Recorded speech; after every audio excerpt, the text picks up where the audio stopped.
കേരളത്തിലത്തെ gym community രണ്ടായിട്ടാണ് divide ആയിരിക്കുന്നത്.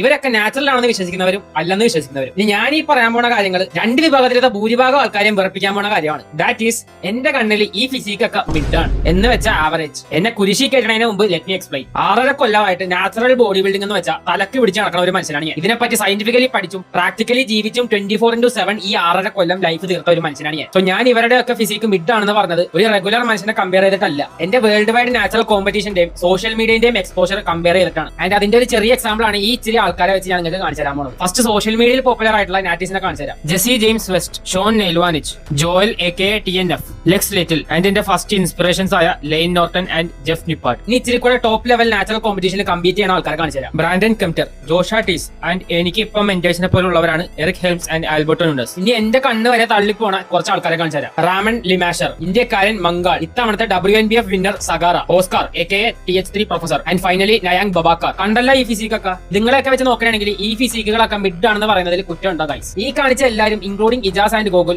നാറ്റി ആണെന്ന് എനിക്ക് 100% ഷുവർ ആണ്. അല്ല, ബട്ട് ഗോകുലിലെ ഇജാസിന്റെ ഒക്കെ ഫിസിക്ക് നാച്ചുറലി അറ്റൈനബിൾ ആണെന്ന് വിശ്വസിക്കുന്ന ഒരാളാണ് ഞാൻ. ഈ കാണിച്ചാലെല്ലാം ശരിക്കും നാറ്റി ആണോ എന്ന് അവർക്കും ദൈവത്തിനും മാത്രം 100% പറയാൻ പറ്റുള്ളൂ. അല്ലെങ്കിൽ ഡ്രഗ് ടെസ്റ്റിൽ ഇവനെ പോലെ ഫെയിൽ ആവണം, എന്നാൽ നമുക്ക് വിളിക്കാം ഫേക്ക് നാറ്റി ആണ്. ഇവരൊക്കെ നാച്ചുറൽ ആണേലും അല്ലേലും ഇതേപോലെ ആവാനും ആവാതിരിക്കാനും ഇതിനേക്കാൾ ബെറ്റർ ആവാനും അതിനുള്ള ചാൻസ് നിങ്ങളുടെ ജനറ്റിക് പൊട്ടൻഷ്യൽ വെച്ചിട്ടായിരിക്കും. ആ പൊട്ടൻഷ്യൽ എന്താണെന്ന് അറിയണമെങ്കിൽ നിങ്ങൾ നിങ്ങളുടെ 100% എഫേർട്ട് ഇടണം. പൊട്ടക്കണത്തിലെ തവളകൾ പറഞ്ഞത് കേട്ട് ഇത് സ്റ്റാൻഡേർഡ്സ് ആക്കി വെച്ച് ഇവന്മാരെയൊക്കെ വിവരമില്ലായ്മ ഫോളോ ചെയ്താൽ നിങ്ങളുടെ സമയവും എഫേർട്ടും പൈസയും വെറുതെ വേസ്റ്റ് ആണ്. പ്രോപ്പർ ആയിട്ടുള്ള ട്രെയിനിങ്ങും ന്യൂട്രീഷനും കൺസിസ്റ്റന്റ് ആയിട്ട് ഫോളോ ചെയ്യും. അപ്പൊ നിങ്ങളുടെ പൊട്ടൻഷ്യൽ എന്താണെന്ന് നിങ്ങൾക്ക് മനസ്സിലാവും. ആൻഡ് ആ റിസൾട്ട്സ് ചിലപ്പോൾ ഇതിനേക്കാൾ ബെറ്റർ ആയിരിക്കാം, ഇതുപോലെ ആയിരിക്കാം, ഇതിനേക്കാൾ താഴ്ത്തും ആയിരിക്കാം. So always keep your standards high. അപ്പൊ ഓക്കെ, ബൈ.